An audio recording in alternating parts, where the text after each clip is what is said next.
Guys, good morning, guys. Please like my channel and subscribe. আজকে আমার প্রথম ভিডিওটা আমি বানাতে চাইছি বাংলা পক্ষ নামক একটা চ্যানেল। এরা প্রথমে চ্যানেলটা দেখলাম আমার ভালো লাগলো বেশ। মনে হলো না ঠিক আছে বাঙালিদের নিয়ে চিন্তা ভাবনা করছে। কিন্তু এরা মনে হচ্ছে বাঙালিকে বাঙালিয়ানা আর সুড়সুড়ি দিয়ে বাঙালি আর বিহারিদের মধ্যে একটা মতভেদ বার করছে। মানে এদের যতটা রাগ হচ্ছে বিহারিরা এখানে কি করতে এসছে, কি করছে কিনা কি স্বাভাবিক বিহারিরা এখানে কি করতে এসছে সেটা তো একটা ব্যাপার আছে।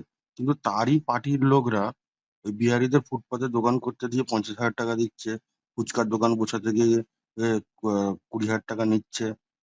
তো তুই ভাই আমাদের না জিজ্ঞেস করে ভিডিওটা না বানিয়ে তুই তুই তোর তুই পার্টির নেতাদের বল যে বিহারিদের কেন নিচ্ছ, ওদের ফুটপাতে কেন দোকান দিচ্ছ। আবার একটা অবাক ব্যাপারটা লাগলো, মানে কি বিহারিদের বিহার রেজিমেন্ট আছে বলে নাকি এদের রাগ। আরে ভাই বিহার রেজিমেন্ট আছে তুই বাঙালির জন্য লড়ছিস তো বাঙালি রেজিমেন্টটা বার কর, তো সেটা কর তুই আগে। এই কথাটা কিনা মেটিয়া পুরুষে বলতে পারবে না, কোথায় কিছু বলতে পারবে না, কিন্তু ওদের বিহারির উপরে রাগ কেন কি?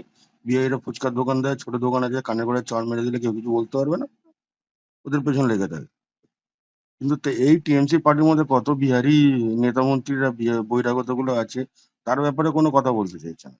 আমি চাইবো বাংলা পক্ষকে প্রথমে এই ঠেলালা ফেলালাকে ছেড়ে প্রথমে ওই বিহারি টিএমসি তে যারা পার্টিতে কাজ করছে তাদের আগে ধরুক, তাদের বলুক মানে এখানে এখানে বাঙালিরা কেন কাজ করবে না, বাঙালিরা কেন নেতা হবে না, এই বিহারি গুলো কেন বহিরাগত বাইরে থেকে এসে নেতা হচ্ছে। সেটা যদি ও করতে পারে তো খুব ভালো লাগবে শুনে। তো এটা আমার প্রথম ভিডিও, দেখি কতজন লাইক করে সাবস্ক্রাইব করে ভালোবাসে। Thank you. এরপরে আরো আসবে, আরো আসবে। বাংলা পক্ষ বসো।